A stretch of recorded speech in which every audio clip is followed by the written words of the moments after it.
My daughter's imaginary friend doesn't have a name. He has a job. That's the part I could never explain to anyone, and it's the part that took me 2 years to understand, so I want to say it first and get it out of the way. Every kid I've ever known who had one of these gave him a name. A silly one, usually. My best friend had a rabbit called Butter when we were small. My husband, apparently, had something called the Guy. That's normal.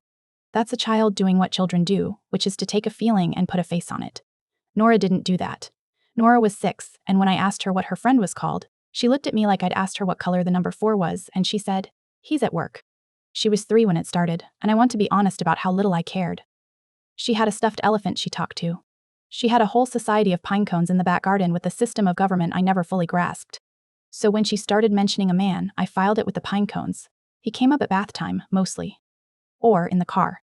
Never at bedtime, which I noticed later, and which I've thought about a lot since, because bedtime is when you'd expect a monster.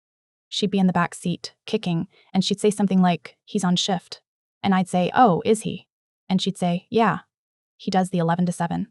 I want you to understand that a 3-year-old does not know what a shift is. A 3-year-old does not know the phrase 11 to 7. I laughed.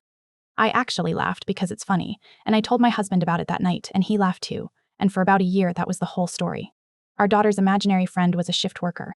It was the kind of thing you tell people at dinner. Except she never stopped. She never got the details wrong either. That's the thing about children and their invented worlds. The rules shift. The Pinecone government had 3 different capital cities in one summer. But the man's job did not change. Not once. Not in 3 years. And I mean that literally. I started keeping track. I have a note on my phone. I started it as a joke. He works nights. 11 at night until 7 in the morning. He works at a shop. Not a shop she'd ever been to, because she described it the way a person describes their workplace. Not the way a child describes a place they visited. He talks about the loading bay. He talks about the trolley with the wonky wheel. He talks about how cold the aisle gets and how you're supposed to get gloves, but they never order enough gloves. She told me once, very seriously over her cereal, that he doesn't like the new manager. She was 4. I asked her, that morning, what he did at the shop, and she said he fills the freezers. She said he takes the food out of the boxes and puts it in the freezer so it's ready for the morning. And then she said, and afterwards he waits. And I said, waits for what? And she said, for his lift. Here is where I have to tell you about my mother, because if I don't tell you now, it won't land later, and I need it to land. My mother came to stay that spring. She's a difficult woman in ways that aren't relevant, and she and Nora got on the way. Difficult women often do get on with small children, which is completely and immediately.